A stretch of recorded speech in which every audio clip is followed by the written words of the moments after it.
Candace should put on a shirt, never let a good grift go to waste.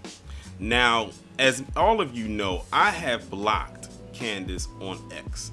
And the only reason I've seen or come across this tweet is because I am in Kid Gravity's Discord, and when he posts things on the X, it's a notification that comes onto Discord, so I'm able to see posts that he makes, even if it's from people that I've blocked. And this one right here came up because he responded to it just like I'm responding to it right now, but just in the form of a video, and he'll probably talk about it too. So as you can see right here, this is Candace Owens, and she put Friday at The Real Amber Rose. So she's sitting down and she's having an interview with none other than Amber Rose. And this is coming off of Amber Rose's, I guess you can say, debut to the quote-unquote conservative world at the RNC that happened about this past weekend. I'm recording this video on July 24th, 2024. And I'm sitting here saying to myself, she did not let a good grift go to waste. I find it very interesting that this woman is sitting down talking to Amber Rose of all people. I don't know what is going to come of this interview because I don't plan on listening to it. Why in the hell would I waste my time listening to two airheads talk to each other in a hot air balloon echo chamber? And it's crazy because Candace Owens loves to go around talking about family values and all these values and morals and whatnot. Yet she's talking to a woman who has multiple kids from different men.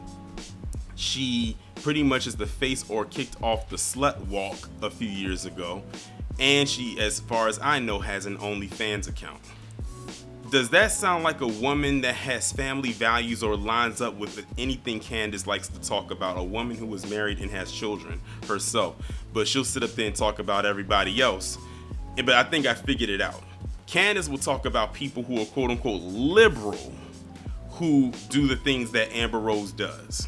But if they're quote unquote conservative, she'll give them a pass. I was actually listening to a podcast that Lovely T did, and to pretty much back up what I'm talking about, she was talking about how Candace Owens was talking about Kamala Harris. Now, let me just give this disclaimer. I am not a fan of Kamala Harris. I have to give the disclaimer because I feel if I don't, then people are going to say, oh, Torian, you're for the Democrats and everything like that. The troll's probably going to say that because, according to them, every black person is a Democrat. Or at least all the black people who are not tap dancing.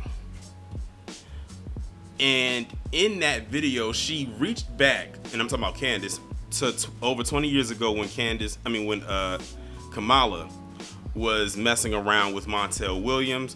And then, of course, we all know about the Willie Brown thing, and she was saying how she slept her way to the top. I think her words was she thotted her way up to the top or something, whatever. It's something that she said. But Lovely T also played another clip where she was interviewing Andrew Tate. And Andrew Tate has a lot of stuff going on with him, and she was basically being sympathetic with him, talking about, I don't feel that I should need to reach back 10 years and all this type of stuff. So you're talking about 10 years versus 20 years, and they both pretty much was doing the same thing. One could argue that what Andrew Tate was doing was way worse, but she was very lenient with him, and his was going back 10 years. So you're talking about a decade versus two. So she's very selective about who she decides to go after when it comes to certain topics. And that's why I said, if you're quote unquote conservative, she'll be lenient. But if you're quote unquote liberal, then that's when she's going to decide to attack and pounce on you. So that means that she has a bias already, and she's only going to lean in heavily to that bias because of the audience that she has. But she sits across from this woman right here, who we pretty much have known her history ever since she first came onto the scene way back when she was dating Kanye West. He was like, who is this woman? And at the time, no one really thought about her history, anything like that. But let's be real here. Look where she came from. This woman is also a former stripper. He basically snatched her up out of a strip club and polished her up and had her on his arm as a trophy for a few years. And then he tossed it to the side. And then, the rest is history. But what I also thought was very funny about this whole thing, this entire situation, more so than anything, was the response to the post that Candace Owens made about this. Now, when she posted this, for some odd reason, people were so upset and it's not even for some odd reason, but the oddity is the response. People were so upset and so were questioning why Candace Owens decided to have Amber Rose on her platform first or before Nick Fuentes. So what I'm gonna do is I'm gonna show y'all a couple of these response, and it's a lot of them. Like, a lot of people were saying that, and I'm gonna let y'all read what the people had to say.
So as you can see by those posts right there, and that's just a couple of them, there were many people that were upset that she didn't have Nick Fuentes on first. And let me just tell you right there, all three of them are trash. So, but because we already know how that dude is. And the thing is, I think he's been banned off of pretty much every social media platform. So even if she did want to, like, quote unquote have him on, she probably couldn't, because then that would affect her channel. So she would probably have to go talk to him like off camera or something and have it be uploaded to possibly maybe X. I'm not entirely sure how one gets kicked off, banned off of social media. That's just wild. Like, you have to be extremely controversial in order to pull that off. But I thought it was just funny because they got upset because they wanted another trash person on there ahead of another trash person. It's like neither one of them are good, to be quite honest with you. Neither one of them are good for your party, to be quite honest. But hey, that's their mindset right there. It is what it is. Now, there were some people in there that was leaving comments and everything that actually didn't really have anything to do with having him on, or not him, or her not platforming him, and her platforming Amber over him. Some people was just like, okay, Candace, we get it, you're grifting. And what's crazy is that there are people out there who are seemingly just now catching on to the grift that Candace is doing. It's like, have y'all not peeped what this woman has been all about forever? Like, ever since she stepped onto the scene, that's all she does. That's literally how that's how she's gotten by, is by grifting. She might be one of the most, and I hate to say this, she might be one of the greatest grifters of modern time right now. But eventually she will fall just like the rest before her. She's just having her moment right now because she feels like she can't be touched, or she's untouchable. She probably feels like she's invincible because she really hasn't had that much of a downfall. I mean, at least one where she can't climb her way back up from, such as like Stacey Dash or an Omarosa or Paris Denard or David Clark, where you don't hear from them at all. So Her welcome will eventually be worn out eventually, and that'll be all she wrote. But like I said before, Candace Owens, she's a them problem. She's not our problem. We didn't create Candace. We did not create Candace Owens in any capacity. Her image, none of that. She was created and concocted and manufactured by them over there. So that means that they're going to be the ones that's going to break her down. And when she decides that she's going to try to have another Blackest Week ever, black people don't allow her to come on your platforms. Remember when she had her Blackest Week ever, she was only here for what, 2 weeks? And then she left and fled again and decided to go where she really wanted to. She just said, I need a little bit of a spice in my life right now, a little kick up, a little energy boost, and then I'm gonna be hitting the old dusty trail again. And that's exactly what she did, and she ain't been back since. Don't have that woman on your platform ever again. This woman is like a leopard. It does not change its spots. Just like a zebra can't change its stripes, she cannot let go of her grifting ways. This is who she is, and this is who she always will be. And ironically, she's sitting right across from Amber Rose, who she's interviewing, who's another grifter, because she's the same exact way. They have no discernible talents whatsoever, so this is what they have to fall back on. 1 week later. I don't want to get beat up by the Republicans. I'm already getting beat up enough by the left. You're in political purgatory. It's the worst. Because when you leave, you're like, I've escaped. Then when you arrive, you're like, whoa, hold up. Like, I don't know. I know I'm not perfect. I'm getting everything wrong, and you're being screamed at by the right. And it sucks. It really sucks, because I can just sense, I'm a person that goes on vibes. My team is laughing because I just get a vibe. But my vibes have always been right. And when I spoke to you, I was like, no, she means what she says, and she's going through this metamorphosis, and it's painful. Like, it is really painful to come out of that cocoon, especially, I would imagine it's 10 times worse for you because your cocoon is Hollywood. Yeah. And there's no room. Mine was hard enough just being black and being like, hey, I am like a conservative. Oh, I'm no longer black. No, they will take that away. I'm black my whole life, but they were instantly like, she's not black. Yeah, I'm not black anymore, apparently. Yeah. So they take that away, terrible. And they denigrate you, but it's got to be even harder to come out of the Hollywood cocoon, because the entire industry is built around, really, everyone has to have the same perspective. Everyone has to be the same if you want to sign the deals. I mean, I sat down with a TikToker, super young, Gen Z TikToker, and he spoke about how he was basically told, like, he wanted to do more serious and talk about real issues, stay out of it. Keep doing fun, stupid TikToks, because if you start talking and you sound conservative, you're not going to get the sponsorships. You're not going to get the deals. It's intimidation. Right. 100%. Which is crazy. And what's crazy is that it wakes me up at night, Candace, because I have tortured myself for 15 years. I've tortured myself with this stuff, and I beg and I've cried and pleaded, please, reach for the stars. Even if, go talk to maybe more conservative brands, see if they'll give me a chance. They wouldn't give me a chance, because they just didn't know me, and I get it. I'm not upset. But they're like, no, this is it. This is what you're, and I have a family. And so when I went out on a ledge and I posted the picture with me, Trump, and Melania, that was my moment where I was like, I'm done. Like, I'm done. I told myself that I was not going to engage with the interview of Candace Owens with Amber Rose, and I didn't. I promise you I didn't. I just happened to come across this because it happened to pop up on my page from this account, and I made sure to have that caption at the top be overlaid with the audio from the actual interview itself. And I said to myself, I was right. I said about a week ago that I bet you that so-called interview that she was going to do was going to be nothing but one big airhead fest. And I was 110,000% correct.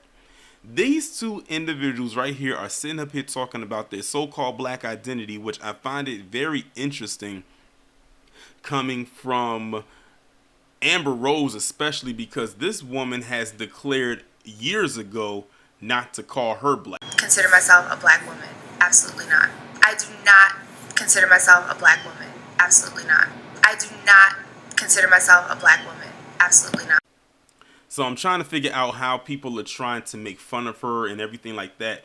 And then people like Candace Owens goes out of their way to get away from blackness. This is the same woman, again, who had the so-called blackest week ever at the end of February. And she went to talk to Charlemagne over at the Breakfast Club and Joe Budden on his podcast. And then when she was done having her blackest week ever, she went right back to business as usual up until about a month and a half later when she got kicked out on her ass by Ben Shapiro over there at the Daily Wire. Now she's doing what she's doing right now. Like I said, I cannot take any of these individuals, her, Amber Rose, or none of them seriously because they tell on themselves all of the time. And it's like clockwork. It's like clockwork. I'm not even remotely surprised by this at all. And I said, if this is only 2 minutes and 15 seconds of this interview, I don't know how long the interview was. I don't even care to know. If this is 2 minutes and 15 seconds of that interview, I can only imagine what other nonsense they spoke about before they got to this part and after they got to this part. Y'all can feel free to go over there and check it out if you want to and come back and let me know what was said. If you don't want to, I completely, wholeheartedly do not blame you because I wouldn't do it if someone asked. For free. You couldn't even pay me in dust to go and listen to whatever it is that they talked about. And what's crazy is now that this clip has gotten online, people started to clown Candace and Amber even more with what they were discussing just in that small clip alone. And they were pretty much all saying the same thing we were saying. It was like, since when did Amber ever claim to be black? This woman always said that she was Cape Verdean, which again is off the coast of Africa, which is a predominantly black continent. This woman has never claimed her blackness, but now she's sitting up here with Candace Owens, a woman who has very disparaging things to say, especially about FBA any chance she gets, who looks in the mirror and probably hates what she sees, assuming this woman even owns a mirror.